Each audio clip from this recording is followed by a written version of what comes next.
Yo, guys, I'm here. Hey. Hello. Mikey. Donnie. Leo. Raph. Where are those guys? I guess I'll call them.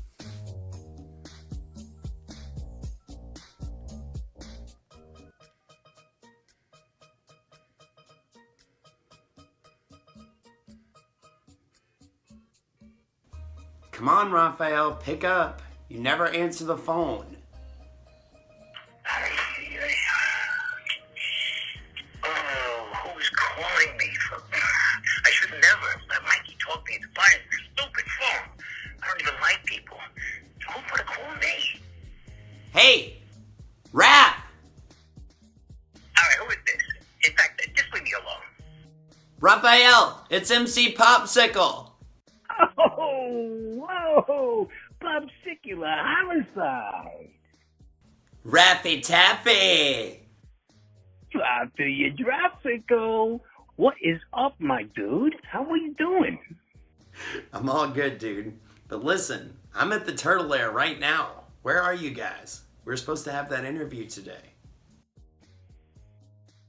Oh, well, we had to run out, I don't know, stop a robbery. Some clown was trying to rob the Manhattan First National Bank over the phone. What? How do you rob a bank over the phone? Right?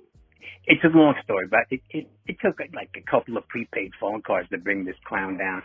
So we could have stayed home. But anyway, we're on our way back to the lair, all right? And I will definitely do an interview for my boy MC Popsicle. Come on, weird movies interviews is my favorite show. We're exactly 9 minutes away. Shut up, Donnie. Yo, Pop, did you bring the stuff? Raph, I told you guys. Got you taken care of, dudes. Radical. Hello. Hello. Party people.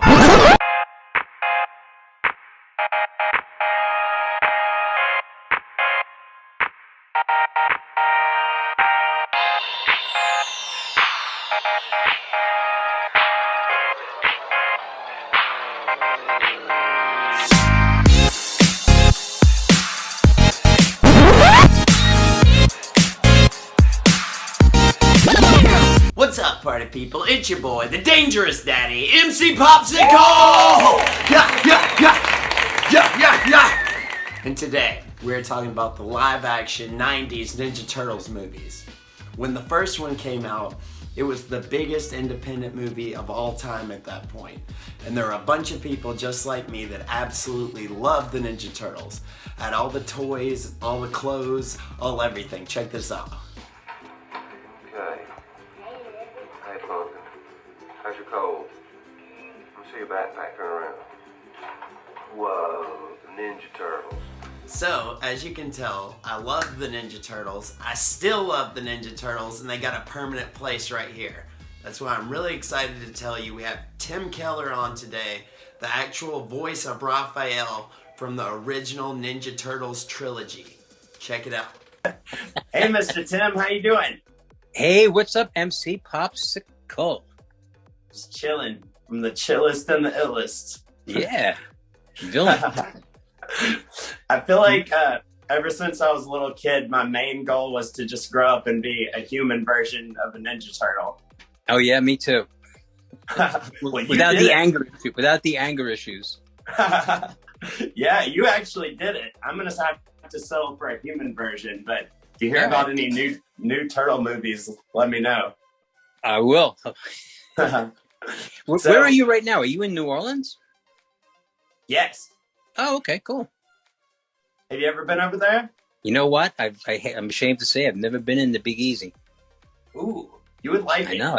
I've been to Baton Rouge, but not to New Orleans. It's very, very interesting. Yeah, that's what I hear. I'm an MC on Bourbon Street. I have my own show. Oh, wow. Yeah, it's fun. I'll have to come down. You have to hook me up. Yeah, we have a bunch of like Comic-Con conventions and stuff like that, so I don't think it would be too hard for you to get some stuff to do over here. Cool. Yeah, but New Orleans is a very, very interesting place. But you're from the Bronx, right? Yeah, well, born in the Bronx. I grew up in all 5 of the New York City boroughs, so yeah. Not many people can make that claim, but I can. Wow. Yeah, you were perfect for the part of Ninja Turtles then. Yeah, you would think. You would think. It was funny. It was funny because I was at home one night. It was probably about 6:30, 7 o'clock at night. And I knew the person who was the assistant casting person on Ninja Turtles 3. And she called me and she said, I know you do all kinds of crazy voices. Do you think you could do one of the Turtles? And I was like, I don't even know what they sound like. And she said, well, can you find out? Because you have an audition for tomorrow morning. So I looked at my watch and I was like, oh my God, Blockbuster. You know what Blockbuster is? Mm-hmm. It's a store they used to have back in the days of Julius Caesar. You go and you rent a video. So I rented the first 2 Ninja Turtles movies, and I was working on the voice, trying to get the, sound just like the guy, because that guy was not coming back. I mean, Corey Feldman and those guys were. And so I get to the audition. I think I'm sort of ready, and I go in. And just before I go downstairs, she stops and she says, oh, by the way, I should have told you, they don't want him to sound anything like the other guy from the other movie. And I was like, what? What did you just say? Why didn't you tell me that last night? That's all I've been working on, is trying to sound like that guy. She goes, oh well, just wing it. And I was like, oh, great. This is going to go poorly. So I went down and I met the director, Stewart, and it was very informal. We did a couple of scenes together, and I walked out. And I literally walked out to the parking lot saying to myself, what a waste of time that was. I did all the wrong things. And this is the only time this has ever happened in my career. The casting director came out into the parking lot and said, Tim, come back here a second. I said, no, you want to apologize now? She said, no, come on. He wants to talk to you again. I was like, wow. So I walk in and he says, well, you have the job. And I went, what? I was kind of pinching myself, but it was true. Wow. So you never know. So you didn't know a whole lot about the Ninja Turtles beforehand? I really didn't. Yeah, because they were pretty new at that point. Yeah. Like early or mid 80s, I think, is when like the first comic books and stuff. Yeah, right. So I was sort of aware of the comic books because some guys I knew who were into comic books were into that. But I wasn't aware of them as a film thing or a cartoon thing or anything like that. But of course, my young cousins were just thrilled. Oh, it was the best thing that could have happened to them. Yeah, I would freak out. Oh, they did. So your agent just called you out of nowhere and just let you know about that? It wasn't even my agent. It was because I knew the assistant casting director, and she knew that I did all kinds of weird voices and stuff, just on a daily basis, joking around. And she said, "Do you think you could do one of the Turtles?" So my agent didn't even know about it. I just went in. I think I probably told her I was going in, but it happened so fast that she called me late at night, and I barely got to Blockbuster in time to grab one of those videos so I could listen to the guy's voice. And then by like 11 o'clock the next morning, I was Raphael. Wow, that's incredible. It was pretty incredible. I know that you're a theater actor, and you do a lot of that type of stuff, from what I've read. Mm-hmm. And so once you figured out what was going on with the Ninja Turtles, like who they were and stuff like that, how did you prepare character-wise for Raphael? Who did you decide that he was in this movie? It's kind of just like an instinctive thing you do. So they bring you into a small like movie theater at Universal Studios, and they show you what they've filmed. Now, the guys in the suits are real martial artists, and so they actually do the voices themselves, but they don't do the character voices. So you go in and you watch and you get a feel for what's going on between the characters, and then you just sort of, I had the benefit of already having seen what other people had done with that role, so I just kind of went with my instinct, and the director was there, and the audio people were there, and they they seemed to like it. So I had a great time doing it. It was really kind of new for me. You know, you have to really lip sync as best you can, and I had a ball.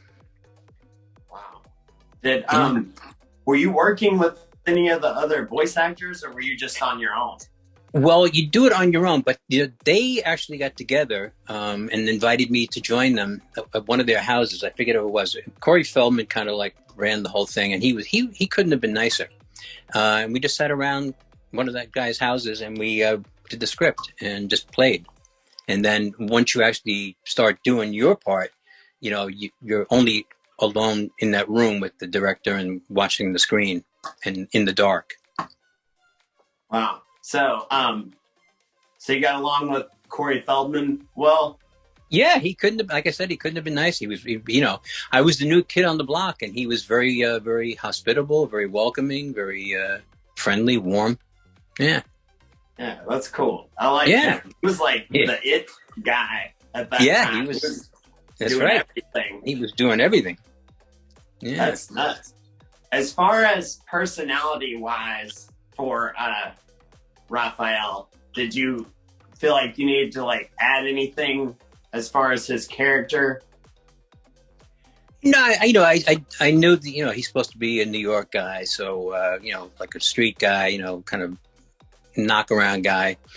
So, you know, this is right up my alley. So all I do is sort of amp it up a little bit, you know, kind of lay it on a little thicker, you know, doing, you know, the New York thing, you know, and you know, the anger part came pretty naturally too. I have to be careful of my own. I've gotten better with age, but yeah. So yeah, it was a pretty good fit, really. How long did the whole process take?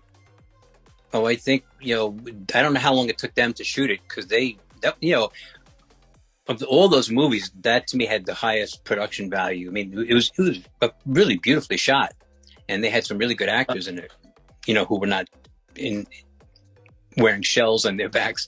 Yeah. But so I don't know how long it took them to shoot it. Probably a while, but it only took us like 2 weeks to do our parts. Wow. Just Yeah. busted it out. Yeah.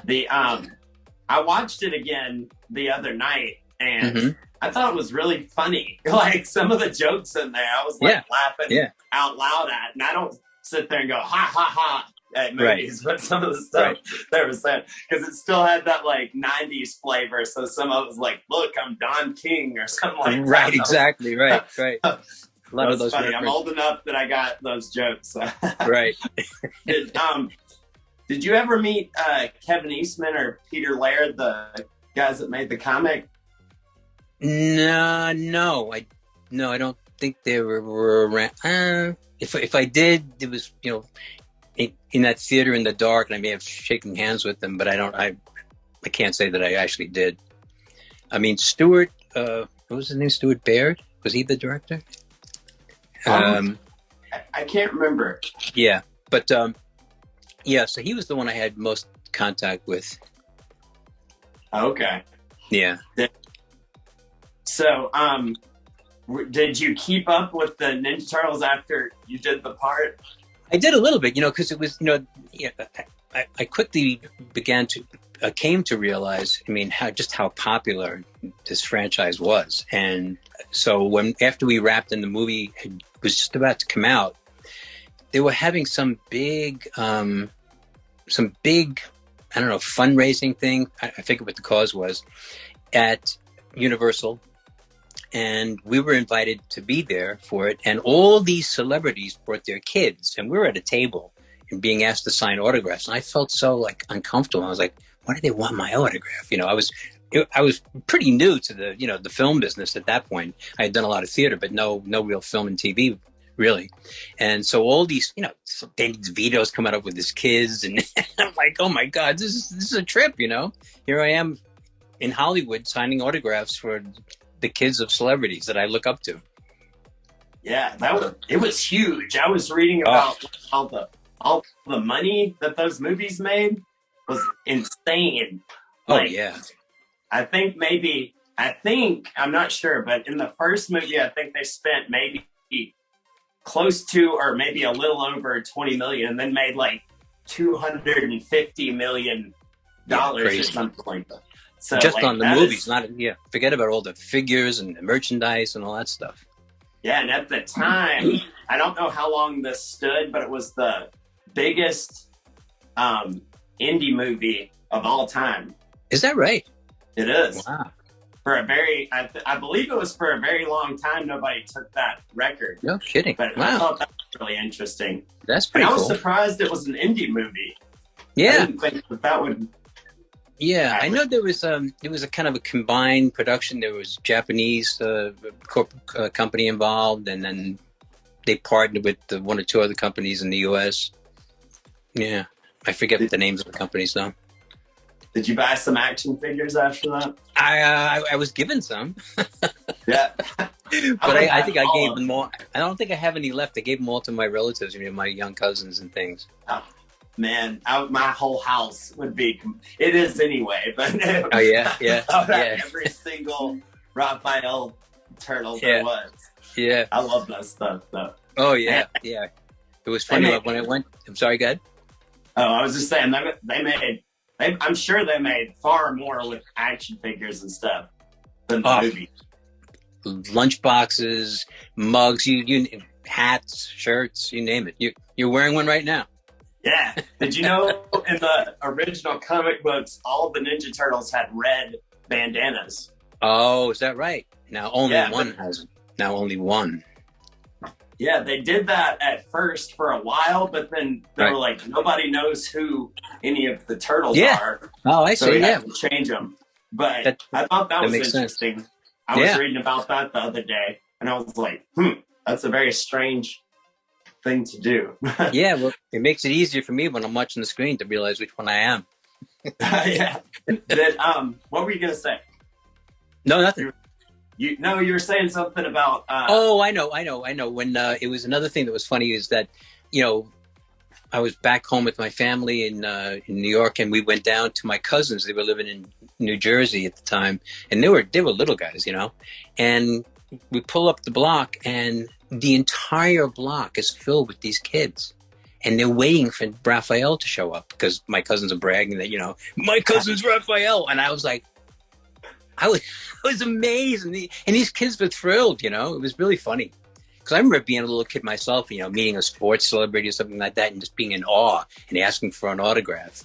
And so there I was in those shoes, and it felt weird, but it was really gratifying to be able to do it for my cousins and to see what effect it had on them. Yeah, sports celebrities are nothing compared to a Ninja Turtle. Well, that's when you're true. A little kid. To me now, it's that way. Forget Tom Brady. Yeah. Raphael's my cousin. Yeah, that's way better.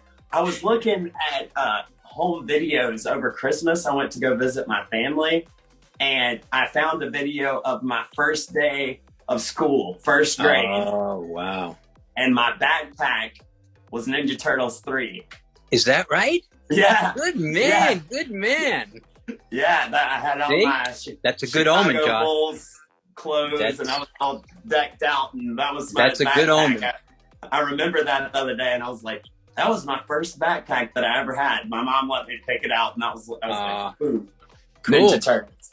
I love that stuff. Like, I love it now, but like when I was a kid, that was I had Batman, and I had like every Ninja Turtle in the world. Yeah. So I've been freaking out about getting to talk to you. I've been so excited because that's sweet. Like, I was one of those kids. Yeah. Yeah. Well, it's funny. I would go to auditions after I did.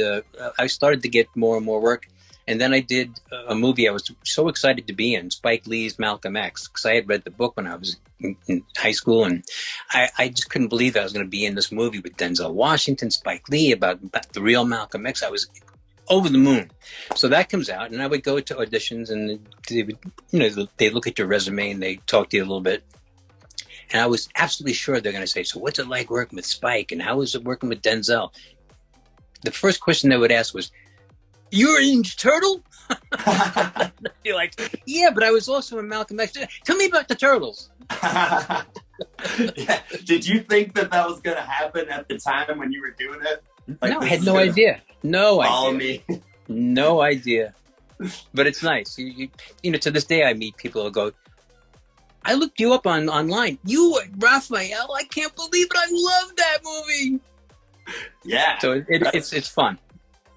I just got, there's a toy company called NECA, and they make really, really high-end figures, and they just started putting out the movies Turtles, and they look exactly like the costumes and stuff. They're very cool. Nice. So I got a Raphael one in the mail. Oh, nice, nice. But another thing I was going to ask you about is, at one point, I was on Kevin Eastman, which is one of the creators' websites, right, and they were talking about they had planned to do a fourth movie, possibly, that was in the works. Did you ever hear anything about that?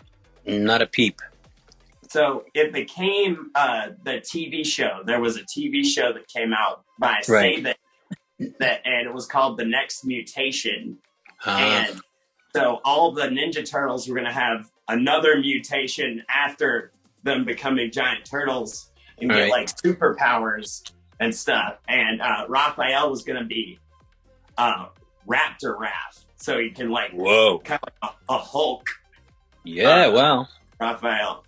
And there was an extra turtle. They added one more turtle, and it was a Kirby, and he was like a monster turtle. Oh, really?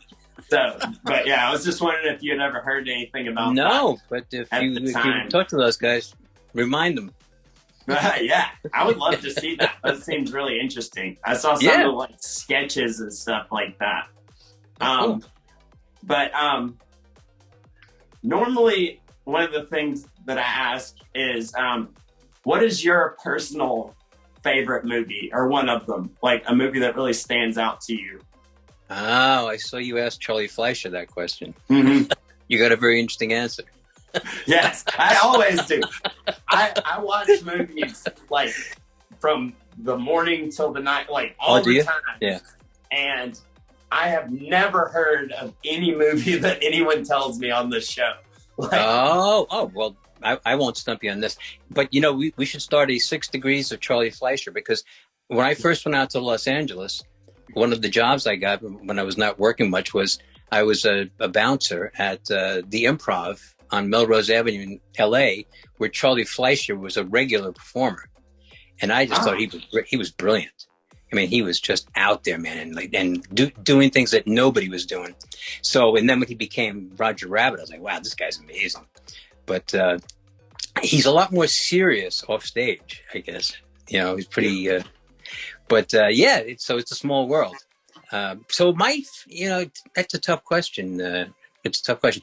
I could answer that depending on my mood in probably 5 different ways. I'd say The Wizard of Oz is up there. The Godfather, of course. Let's see. I mean, I love Shadowlands with Anthony Hopkins. I haven't seen that. I've never heard of that. Yeah. There's a great movie that, you know, it's an American movie written, directed, and starring Robert Duvall called The Apostle. A lot of it takes place in New Orleans. Oh. Well, not in New Orleans, but in the Bayou country of Louisiana. If you haven't seen it, man, you owe it to yourself. It's one of the best American movies of the last 30 years. Wow. No, he's amazing. He's amazing.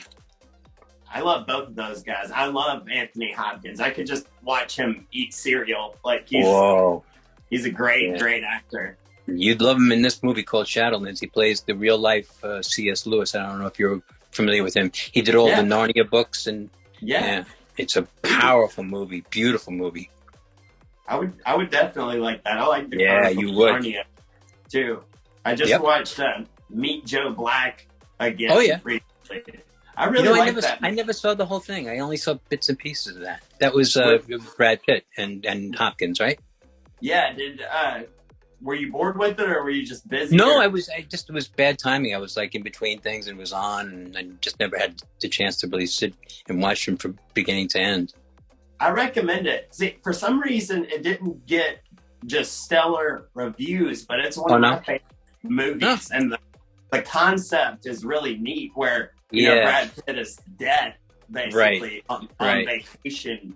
And I thought it was incredible. And I don't think it's getting enough credit, really. But if you ever get a chance, if you have an extra 5 hours to burn. Yeah, I'll put that on the list.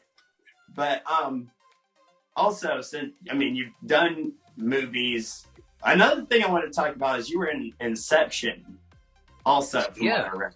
Yeah. That is one of the best movies ever. Now you're going to hate me. You're going to hate me for saying this. What? I haven't seen it. I haven't seen Inception. Come on. I know I'm in it, but I heard that I'm barely in it. So I kiddingly say to my friends, I was nominated for best subliminal performance in a movie. So apparently, what we shot, not much of it went up on the screen, but it was a very cool movie to be a part of. Yeah. You've got to watch that. You need to watch that today. Yeah. I love that movie. Christopher Nolan is a genius. I love him. That was a great cast. All of that. You've got to watch that. I will. You need to do that right away. It's a very smart. It's one of those movies that, for a blockbuster, is a very, very intelligent film. Because you got to catch everybody with a blockbuster. So a lot of movies aren't super heady if they're trying to get 15-year-olds and grandmas and everybody in the world into it. But he's a really smart guy, and that's the kind of movie he likes to make, is a smart movie that sort of challenging. That's his best work, in my opinion. Yeah. But definitely needs to. But also, where I was going, and then I got sidetracked on the Inception, is so you've done a lot of theater work. You do a lot of movie, TV stuff.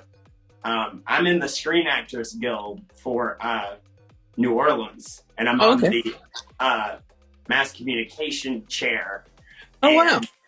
We do, so I like to ask this to the people that come on about advice for newer actors that you would give as far as performance, or just basically anything, just something you think that they should hear, like newer actors that are watching this.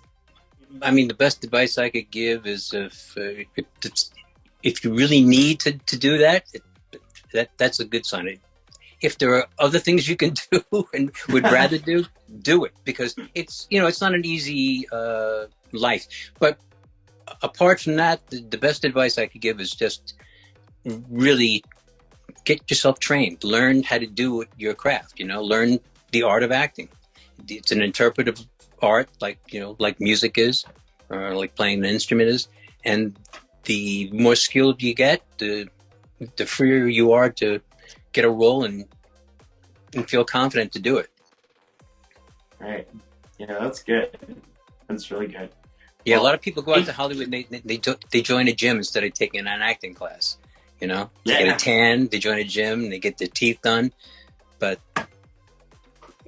go to acting class. Yeah, do that first. Right. Sure. Yeah,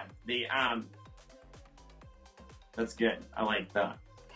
But thank you very, very much for coming on. I really appreciate. Thank you for inviting me. I appreciate it. And I've had a really good time. It's been really fun. Oh, good. And so you have a pretty large audience, huh? Yes, my last video did 215,000, I think. Wow. And what, your audience is like around your age generation? Yeah. Oh, okay. About my age. It kind of goes a little higher and a little lower. Yeah. I think I appeal to a little bit younger people. Right. But definitely the people that are exactly the right age that would absolutely love the Ninja Turtles movies. Oh, cool. Sure. Cool. Well, and this is unsolicited, but in the movie, the Turtle movie, Raph winds up being like a mentor to Yoshi, and he teaches him things that he's learned the hard way, right? Don't lose your temper and all that kind of stuff, and don't be afraid. I would give some unsolicited advice. You can take it with a grain of salt, but anybody watching there, don't give up on God. God won't give up on you. There's a whole world of beauty out there, and God is the key to it. That's yes, it. sir. I agree with you, and I All right. appreciate you saying that. Cool. Well, All right, thank you. brother. It was great Appreciate talking to you. Thanks. I'm Yes, gonna look sir. you up Have when a I good get down day. there. When I get down there, Yes, let me know when please this let comes me up. know. Okay? Yeah, Okay, I will. And watch right. Inception. I will. It's a deal. Okay. All I'll right, be talk to you good. soon. See ya. Bye-bye. And that's about it, everybody. Thank you so much for watching. Please follow the page, MC Popsicles World on Facebook. Also, check out ramicus.com. They have official MC Popsicle World merch like this Baby Happy Toast beanie and a bunch of other stuff. Thank you, Mr. Tim, for coming on. And also, check out a word from our sponsors. Once again, please check out ramicus.com for all the MC Popsicle merchandise. We got buttons, shirts, phone cases, posters, everything. So make sure to get on over to ramicus.com and get you something. Stop! Before you do anything else, check this out. This is a vintage 90s Ninja Turtle figure that was modeled after the turtles from the movie. I love it. And this is a newer turtle figure. I also love it. You should go to the Toy Stash on Instagram and follow them. They have vintage and new toys. And if you're a toy collector like me, you need to know about them. Follow them on Instagram right now. Also, shout out to my shoe sponsor, Solsfing. They make amazing future sneakers that are just bananas. Please follow them on Instagram. You will love their selection. And if you're thinking, hey, I want those sunglasses, and I want the sunglasses you wear in your movie Popsicle World, make sure to hit up Filthy Shades. Also, if you live on the Gulf Coast and need help with your pool or hot tub, hit up Emerald Coast Pools. They can fix everything and get you swimming again before you can say Baba Booey.